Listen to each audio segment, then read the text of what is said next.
ఎన్నికల హామీలను అమలు చేయడంపై తెలంగాణలోని కాంగ్రెస్ సర్కారు దృష్టి సారించింది.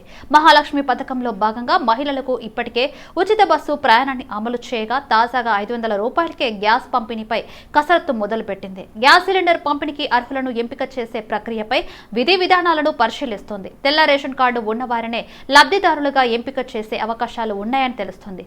ఈ మేరకు రాష్ట్ర ప్రభుత్వానికి పౌర సరఫరాల శాఖ కీలక ప్రతిపాదనలు పంపించినట్టు సమాచారం. పంపిణీలో ఎలాంటి అవకతవకలకు తావివ్వకుండా లబ్ధిదారుల బయోమెట్రిక్ ను తీసుకోవాలని పౌర సరఫరాల శాఖ సూచించినట్టు తెలుస్తుంది. ఇక రాష్ట్రంలో కొత్తగా గ్యాస్ కనెక్షన్లు తీసుకునే వారిని పరిగణలోకి తీసుకోకూడదని, కొత్తగా రేషన్ పొందే వారిని గ్యాస్ పథకానికి ఎంపిక చేయవచ్చని పౌర సరఫరాల శాఖ ప్రతిపాదించినట్లు తెలుస్తుంది. మరోవైపు రాయితీ సిలిండర్లను ఏడాదికి 6 ఇవ్వాలా లేక 12 ఇవ్వాలా అనే విషయంలోనూ రాష్ట్ర ప్రభుత్వం నిర్ణయం తీసుకోవాల్సి ఉంది. ఇందుకోసం ఏ అంశాలను ప్రాతిపదికగా తీసుకోవాలా అనే విషయాలను అధికారులు పరిశీలిస్తున్నారు. కాగా ఈ ఎన్నికల హామీలను వీలైనంత త్వరగా అమలే చేయడంపై కాంగ్రెస్ పార్టీ దృష్టి సారించింది. ఇక రాష్ట్రంలో రేషన్ కార్డుదారుల సంఖ్య 89.98 లక్షలుగా ఉంది. ఇక గ్యాస్ కనెక్షన్ల సంఖ్య 1.20 కోట్లుగా ఉంది. రాష్ట్రంలో డేటాబేస్తో మ్యాపింగ్ అయిన గ్యాస్ కనెక్షన్ల సంఖ్య 63.6 లక్షలుగా ఉంది. కేసీఆర్ బీఆర్ఎస్ పాలనపై కాంగ్రెస్ ప్రభుత్వం బురద చల్లేందుకు ప్రయత్నించింది. బీఆర్ఎస్ వర్కింగ్ ప్రెసిడెంట్ కేటీఆర్ విమర్శించారు. తెలంగాణ భవన్లో బీఆర్ఎస్ 9.5 ఏళ్ల పాలనపై ఆయన శ్వేతాపత్రం పేరుతో పవర్ పాయింట్ ప్రెజెంటేషన్ ఇచ్చారు. తెలంగాణ రాష్ట్రంలో కొత్తగా ఏర్పడిన ప్రభుత్వం ఏదైతే ఉన్నదో ఉద్దేశపూర్వకంగా బీఆర్ఎస్ పార్టీని గత 10 సంవత్సరాల కేసీఆర్ నాయకత్వంలో పరిపాలనను బదనం చేసే విధంగా ప్రజల్లో అపోహలు అనుమానాలు సృష్టించే విధంగా బురద చల్లే ప్రయత్నం చేసిన విషయం తెలిసిందే. శాసనసభలో మా పార్టీ నాయకులు జగదీశ్వర్ రెడ్డి, హరీష్ రావు పార్టీ తరపున నేను గాని ప్రభుత్వం మా మీద చేసే ఆరోపణలు కొన్ని కువిమర్శలు ధీటుగా సమాధానం చేసిన కాబట్టే మాకు సావధానంగా మాట్లాడే అవకాశం ఇవ్వకుండా గొంతు నొక్కింది అంటూ ఆరోపించారు. తెలంగాణ స్టిల్ సీకింగ్ జస్టిస్ పేరుతో ఒక డాక్యుమెంటరీని రూపొందించారు. దాన్ని చూస్తే కళ్లకు కట్టినట్లు అర్థమవుతుంది అన్నారు కేటీఆర్. ఈ సందర్భంగా వేదికపై ఆ డాక్యుమెంటరీని కేటీఆర్ ప్రదర్శించారు. పాల్పడ్డారు.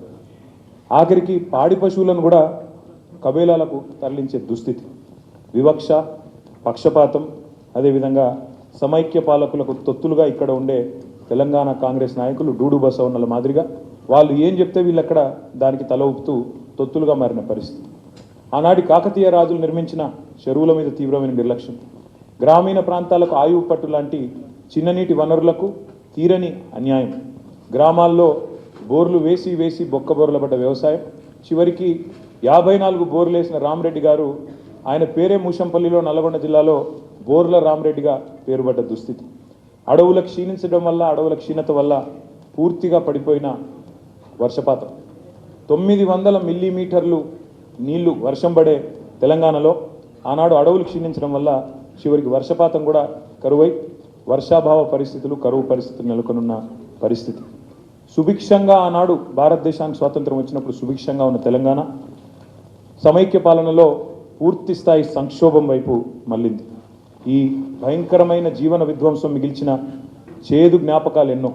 తెలంగాణ అంటేనే నెర్రెలు బారిన నీళ్ళలు, నెత్తురు గారిన నీళ్ళలు అన్నట్టుగా మా నాయకుడు కేసీఆర్ గారు ఆనాడు ఉద్యమ సమయంలో చెప్పేది, తెలంగాణ బతుకంటేనే బొంబాయి, దుబాయి, బొగ్గుబాయి అనే ఒక తీవ్రమైన వలసలు, తీవ్రమైన క్షోభిత పరిస్థితి తప్ప ఇంకోటి లేదు. మహబూబ్ నగర్ జిల్లా భారతదేశం మొత్తంలోనే వెనుకబడ్డ జిల్లాలు ఎక్కడున్నాయి భారతదేశంలో అంటే అగ్రభాగాన ఉండేది మన తెలంగాణలోని మహబూబ్ నగర్ జిల్లా ఒకటి. ఒక్క పాలమూరు జిల్లా నుంచే 14 లక్షల మంది ప్రతి సంవత్సరం వలసలు పోయే దుస్థితి, వేల సంఖ్యలో ఆత్మహత్యలు, రైతులు కానీ ఇతరులు కానీ ఆత్మహత్యలు, ఆకలి చావులు, ఇవన్నీ కూడా యావత్ భారతదేశం సాక్షిగా చూసిన కఠోర సత్యాలు. నేనేదో ఇప్పుడు నా కల్పన కాదు, నా ఊహ కాదు. ఒక మాట దయచేసి ఇక్కడ మిత్రులందరూ, ప్రెస్ మిత్రులందరూ ఉన్నారు, మిమ్మల్ని నేను కోరుతా ఉన్నా. తెలంగాణ రాష్ట్రం ఏర్పడ్డ నాడు 2014 జూన్ 2 నాడు కుంగుబాటుకు గురైన మేడిగడ్డ బ్యారేజీ వద్ద మరమ్మత్తు పనులు ప్రారంభమయ్యాయి. రాష్ట్ర ప్రభుత్వం సీరియస్ అవడంతో బ్యారేజీని నిర్మించిన కాంట్రాక్ట్ సంస్థ L&T ఈ పనులను మొదలుపెట్టింది. మొదటి దశలో 55 కోట్ల రూపాయల విలువైన కాఫర్ డ్యాం నిర్మాణ పనులను ప్రారంభించినట్టు తెలుస్తున్నది. గత 2 రోజులుగా భారీ నిర్మాణ యంత్రాల సహాయంతో మహారాష్ట్ర వైపు గోదావరి ఒడ్డున ఉన్న మట్టి, రాళ్లు అడ్డుగా వస్తుందని సమాచారం. పనులకు ఆటంకం కలగకుండా నీళ్లు ఆపేందుకు 7, 8వ బ్లాకుల చుట్టూ ఈ కాపర్ డ్యాం నిర్మిస్తుందని సమాచారం. కాగా మేడిగడ్డ బ్యారేజీ 7వ బ్లాక్లోని పిల్లర్లు ఈ ఏడాది అక్టోబర్లో కుంగుబాటుకు గురయ్యాయి. డిఫెక్ట్ లయబిలిటీ పీరియడ్ 2022 జూన్ 29నే ముగిసిపోవడంతో మరమ్మత్తు పనులకు ప్రభుత్వం నిధులు ఇవ్వాలని ఎల్ఎన్టీ లేఖ ద్వారా ప్రభుత్వాన్ని కోరింది. అయితే అంతకుముందు మరమ్మత్తు పనులు తామే చేస్తామని ప్రకటించి మళ్లీ మాట మార్చడంపై రాష్ట్ర ప్రభుత్వం సీరియస్ అయింది. ఈ నేపథ్యంలో ఎల్ఎన్టీ రిపేర్ పనులు మొదలుపెట్టడం గమనార్హం. కాగా పిల్లర్ల దగ్గర ఇసుకను తవ్వి చూస్తే బ్యారేజీ ఎంత మేరకు డ్యామేజ్ జరిగిందనేది తెలుస్తుందని నిపుణులు చెబుతున్నారు. అధికారులు తన జ్ఞానేంద్రియాలని వారు ఒళ్ళు దగ్గర పెట్టుకుని పనిచేస్తే తనకు ఎలాంటి ఇబ్బంది ఉండదని తెలంగాణ మంత్రి పొంగులేటి శ్రీనివాసరెడ్డి అన్నారు. రాష్ట్రంలో ఎక్కడ ఎలా ఉన్నా పాలేరులో మాత్రం లంచం తీసుకుని పోస్టింగ్ ఇవ్వడం ఉండదని స్పష్టం చేశారు. అధికారులు కూడా రూపాయి ఆశించకుండా ప్రజలకు పనులు చేసి పెట్టాలని సూచించారు. అధికారులను ఎవరిని బదిలీ చేయమని కానీ వారు పద్ధతి మార్చుకుని విధులు నిర్వహించాలని సూచించారు. లేదంటే కనుసైగతో వాళ్ళంతట వాళ్లే వెళ్లే విధంగా చేస్తానన్నారు. తన పరిపాలనలో మాటలు ఉండవని కేవలం కనుసైగలేనని హెచ్చరించారు. సార్వత్రిక ఎన్నికలు సమీపిస్తున్న తరుణంలో కాంగ్రెస్ పార్టీ హైకమాండ్ రాష్ట్రాలు కేంద్రపాలిత ప్రాంతాలకు కొత్త ఇన్ఛార్జీలను నియమించింది. ఏపీ కాంగ్రెస్ వ్యవహారాల ఇన్ఛార్జిగా మాణికం ఠాగూర్ను నియమించింది. మాణికం ఠాగూర్కు అండమాన్ అండ్ నికోబార్ దీవుల కాంగ్రెస్ వ్యవహారాల పర్యవేక్షణ బాధ్యతలు కూడా అప్పగించింది. ఇక దీపాదాస్ మున్షిని తెలంగాణ కాంగ్రెస్ వ్యవహారాల ఇన్ఛార్జిగా నియమించారు. ఇప్పటి వరకు తెలంగాణ కాంగ్రెస్ వ్యవహారాల ఇన్ఛార్జిగా మాణిక్రావు ఠాక్రే వ్యవహరించారు. అటు కర్ణాటక కాంగ్రెస్ ఇన్ఛార్జిగా రణదీప్ సింగ్, తమిళనాడు, పుదుచ్చేరి, ఒడిశా ఇన్ఛార్జిగా డాక్టర్ అజయ్ కుమార్లను నియమిస్తూ కాంగ్రెస్ పార్టీ జాతీయ ప్రధాన కార్యదర్శి కేసీ వేణుగోపాల్ ఉత్తర్వులు జారీ చేశారు. ప్రైవేటు ఆసుపత్రులకు వెళ్లి డబ్బు వృధా చేసుకోకుండా ప్రభుత్వ ఆసుపత్రులను సద్వినియోగం చేసుకోవాలని మాజీ మంత్రి హరీష్ రావు కోరారు. సిద్దిపేటలో పలువురు లబ్ధిదారులకు ఆయన కళ్యాణలక్ష్మి, షాదీ ముబారక్ చెక్కులను పంపిణీ చేశారు. తనకు సంపూర్ణ ఆశీస్సులు ఇచ్చిన నియోజకవర్గ ప్రజలకు రుణపడి ఉంటానన్న హరీష్ రావు శక్తి వంచన లేకుండా సేవలు అందిస్తానని తెలిపారు.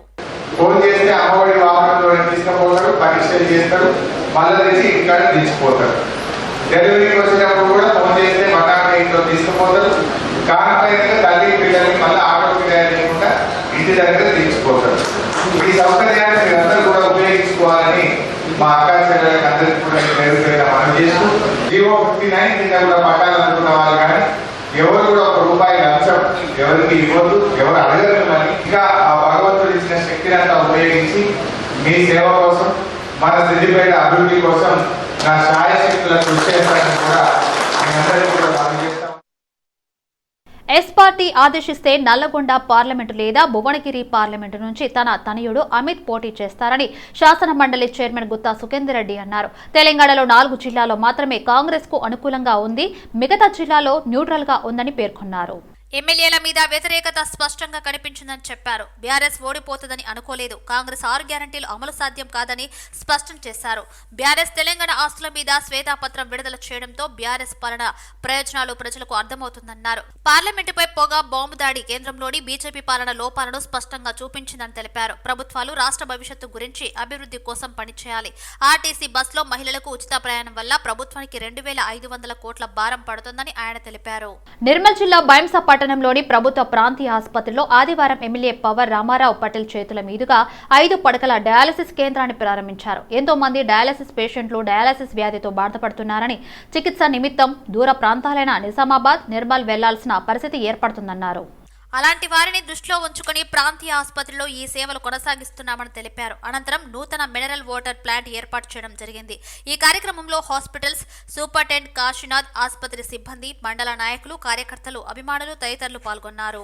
లోయ ట్యాంక్ బండ్ లోని భారత్ సేవాశ్రమ సంఘం ఆధ్వర్యంలో జరిగిన కార్యక్రమంలో పాల్గొని దుప్పట్లు పంపిణీ చేసిన కేంద్ర మంత్రి కిషన్ రెడ్డి ఈ సందర్భంగా క్రిస్టియన్ సోదరీమణులందరికీ క్రిస్మస్ పండుగ శుభాకాంక్షలు తెలిపారు.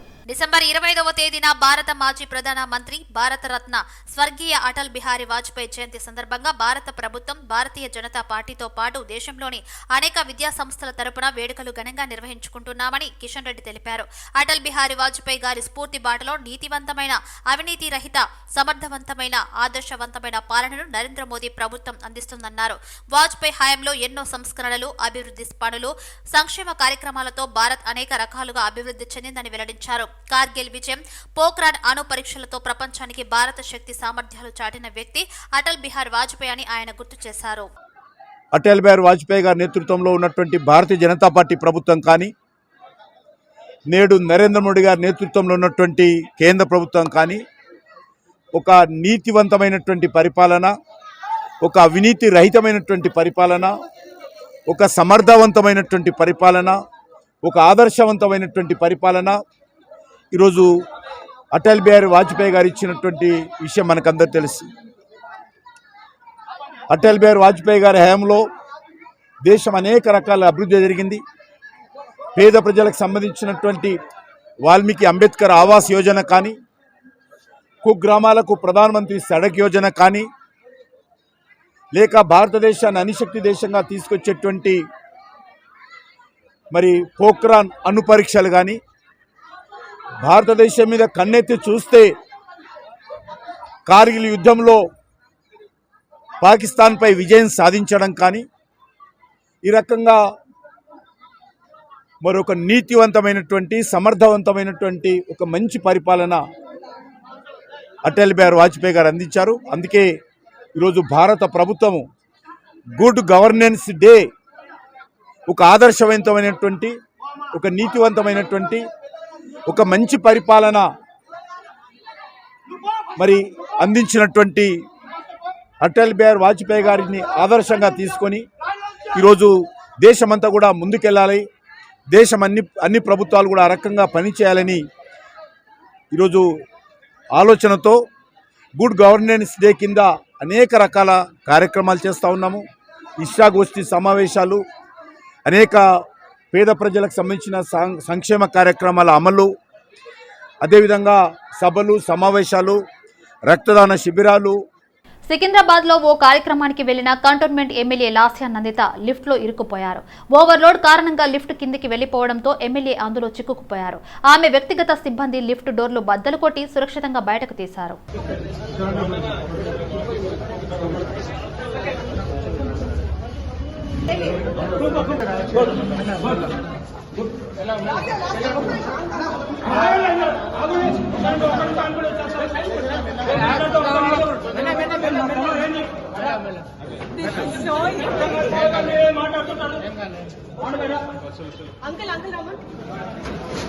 రంగారెడ్డి రాజేంద్రనగర్ సర్కిల్ పరిధి ఉప్పర్పాలెలోని ఉన్న ICBM school of business excellence ఆధ్వర్యంలో 2021-2023 16వ కాన్వకేషన్ కార్యక్రమం నిర్వహించారు. దీనికి ముఖ్య అతిథిగా తెలంగాణ రాష్ట్ర రోడ్డు రవాణా సంస్థ ఎండీవీసీ సజ్జనర్ పాల్గొని దీపా ప్రజ్వలన చేసి కార్యక్రమాన్ని ప్రారంభించారు.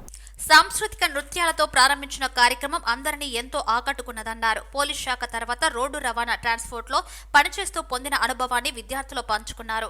ఈ కాలేజీలో వివిధ బిజినెస్ కోర్సులో పోస్ట్ గ్రాడ్యుయేట్ చేసి ఉత్తన్నమైన టాపర్లను బీసీ సజ్జన చేతుల మీదుగా బహుమతులు అందించారు. మరియు పాస్ అవుట్ అయిన ఇతర విద్యార్థులందరినీ సర్టిఫికెట్లను అందించారు. ఈరోజు 16వ కన్వకేషన్ అడ్రస్ ఐసీబీఎం కాలేజ్లో చేయడం చాలా సంతోషం అనిపిస్తుంది. కాలేజ్ యాజమాన్య రీతు జరార్ గారు, శంషుద్దీన్ జరార్ గారు, నా స్నేహితుడు జితేందర్, మొత్తం వాళ్ళ సిబ్బంది బాగా కృషి చేస్తున్నారు ఈ సంస్థకి. ఈ సంస్థ కూడా చారిత్రాత్మక సంస్థ. దాదాపు 34 ఏళ్ళ నుంచి వాళ్ళు ఈ కాలేజ్ని నడిపిస్తున్నారు. చాలామంది ఇక్కడ వచ్చిన స్టూడెంట్స్కి మంచి మంచి ప్లేస్మెంట్స్ అయిందని చెప్పి తెలిసి చాలా సంతోషం అనిపించింది.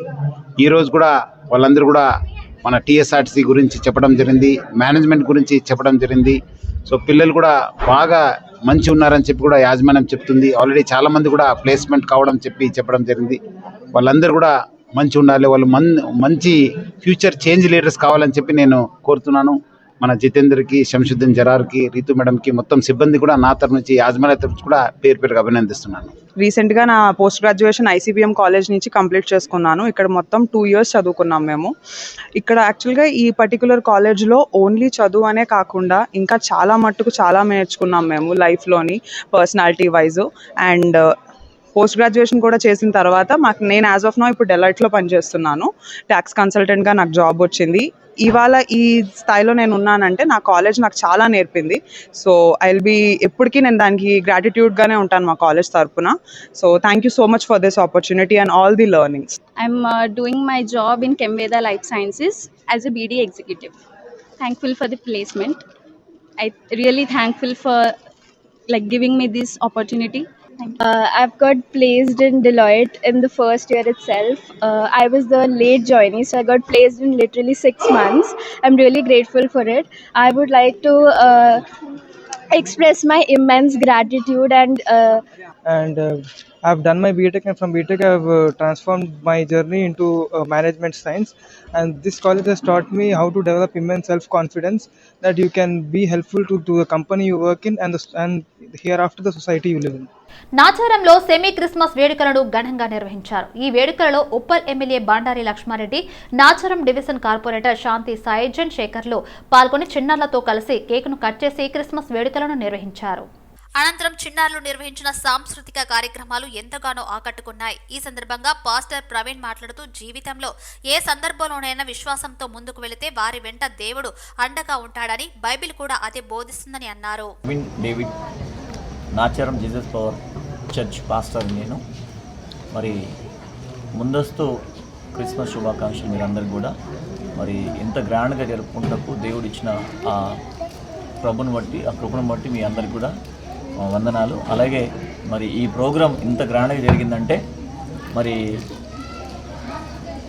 దాదాపు భక్తులు 300 మంది తరలి వచ్చిన్నారు. వారి సమక్షంలో చాలా చక్కగా ఆనందంగా మరి స్కిట్స్, డ్యాన్సు చేయడం జరిగింది.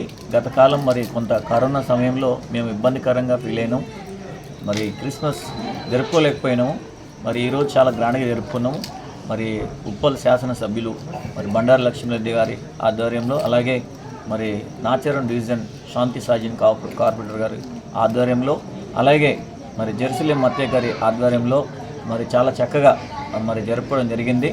మీరందరూ కూడా, మీ అందరి కుటుంబాలు కూడా సంతోషంతో, ఆనందంతో ఉండాలని మీ అందరు కూడా మరి మనం చేస్తున్నాం. మీ అందరు కూడా ముందస్తు క్రిస్మస్ శుభాకాంక్షలు. సింగపూర్ వేదికగా జరుగుతున్న బైంకా పనోవా ఇంటర్నేషనల్ రిథమిక్ జిమ్నాస్టిక్ టోర్నీలో రాష్ట్ర యువ జిమ్నాస్ట్ అంజన గుణుకుల 3 పతకాలతో జోరును కనబరిచింది. బుధవారం మొదలైన టోర్నీలో మహిళల వ్యక్తిగత హుప్ బాల్, ఆల్ రౌండ్ విభాగాల్లో అంజన పతకాలు దక్కించుకుంది. మొత్తం 18 దేశాలకు చెందిన 209 మంది జిమ్నాస్టులు పోటీ పడుతున్న టోర్నీలో అంజనా సత్తా చాటింది. దీంతో అంజనా నివాసం వద్ద సందడి వాతావరణం నెలకొంది. బాణాసంచా కాలుస్తూ స్వీట్లు పంచుకొని సెలబ్రేట్ చేసుకున్నారు.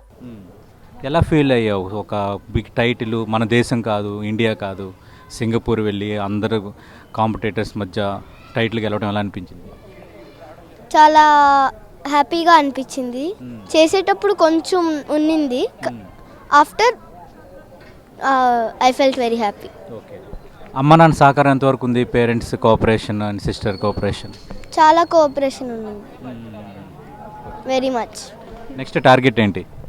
Next target gold medal. World ఛాంపియన్షిప్పా? ఫస్ట్ ఇంటర్నేషనల్లో గోల్డ్ మెడల్ తెచ్చుకొని వరల్డ్కి వెళ్తా. హాయ్, దిస్ ఇస్ మీ అలికా జో. నేను అంజనా కోచ్ని. సో కమింగ్ టు మీ, నేను ఇండియా రిప్రజెంట్ చేశాను 2018 వరల్డ్ ఛాంపియన్షిప్లో. వరల్డ్లో 5th ర్యాంక్ గెలుచుకున్నాను యాజ్ ఎ ప్లేయర్గా. దెన్ కోచింగ్, జిమ్నాస్టిక్ కోచ్గా నేను 2019లో స్టార్ట్ చేశాను. అండ్ అంజనా వచ్చేసి నా ఫస్ట్ బ్యాచ్ స్టూడెంట్. తను నా దగ్గర అంజనా సిన్స్ 4+ years నుంచి ట్రైనింగ్ చేస్తుంది. And apart from her international achievement, she is also a state level gold medalist.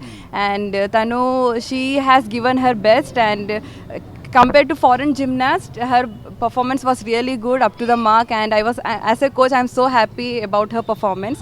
And other thing is that I would like to thank her parents for the support that they have given. And since the day one of the admission, they have trusted me.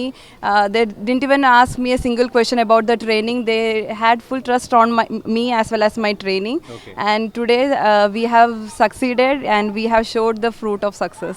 So, and also I would like to thank the BRC community members. Nice. For welcoming us in such a grand manner, that we never had this kind of welcome apart from other games we have seen in televisions, but coming to in gymnastics, that okay. Too it's a Russian game actually.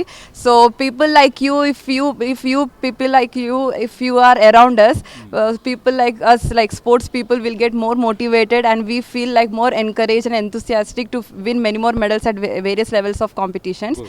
Well, and here today, in today's achievement, Anjana won 3 medals at Singapore Bianca Panova International Rhythmic Gymnastica, where she has represented India, and she was the only player who got nominated from India, and I was a judge representing India over there. Wishing more and more her way. She should get the opportunities to see her talent, and has to grow much. Wish you all the best. Thank you.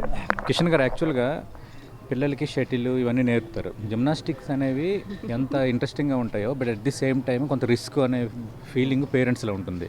మీరు ఎలా feel అయ్యారు ఈ విషయంలో? అంటే చిన్నప్పటి నుంచి పాప కొంచెం ఫ్లెక్సిబిలిటీ బాగుందండి.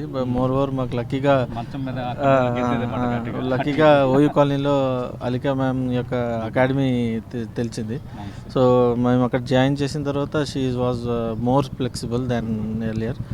సో అక్కడి నుంచి తను కొంచెం తన అలికా దగ్గర సెక్షన్లో చాలా బాగా ట్రైన్ అయింది. So wishing her all the best. ఇంకా ఎన్ని మెడల్స్ తేవాలని వీఆర్ ఎక్స్పెక్టింగ్. తెలంగాణలో చలి పంజా విసురుతున్నది. రాత్రి ఉష్ణోగ్రత భారీగా పడిపోతున్నాయి. రాత్రి రాష్ట్రంలో పలు జిల్లాలో ఉష్ణోగ్రతలు 10 డిగ్రీల దిగువకు చేరాయి. కొమురంభీం, ఆసిఫాబాద్ జిల్లాలోని సిర్పూర్, గిన్నెదరిలో 8 డిగ్రీల ఉష్ణోగ్రత నమోదైంది. ఆసిఫాబాద్ 8.8, తిర్యాణిలో 8.9 డిగ్రీలు, సోనాలలో 8.5, బేలా 9.2, బజార్ హత్నూర్లో 9.3, పొచ్చేరలో 9.5, పెంబీలో 9.9 డిగ్రీల కనిష్ట ఉష్ణోగ్రతలు నమోదయ్యాయి. హైదరాబాద్లోనూ ఉష్ణోగ్రతలు పడిపోయాయి. అయితే ఉత్తర తెలంగాణ జిల్లాలోనే చలి తీవ్రత ఎక్కువగా ఉన్నది. రాబోయే మరో 2-3 రోజులు చలి తీవ్రత కొనసాగే అవకాశం ఉందని వాతావరణ శాఖ అధికారులు పేర్కొన్నారు. ఉత్తర ఈశాన్య దిశ నుంచి వీస్తున్న గాలుల కారణంగా చలి ప్రభావం ఎక్కువగా ఉందని తెలిపారు. చలికి తోడుగా హైదరాబాద్తో సహా పలు చోట్ల పొగమంచు భారీగా పేరుకుపోయింది. దీంతో వాహనదారులు ఇబ్బందులు ఎదుర్కొన్నారు. పెరుగుతున్న కరోనా కేసులతో ఆందోళన చెందవద్దని డాక్టర్లు సూచిస్తున్నారు. ప్రస్తుతం వ్యాప్తిలో ఉన్న JN1 వేరియంట్ ప్రమాదకరం కాదని చెబుతున్నారు. ఈ వేరియంట్ గురించి వరల్డ్ హెల్త్ ఆర్గనైజేషన్ కూడా ఇదే రకమైన అభిప్రాయాన్ని వ్యక్తం చేసింది.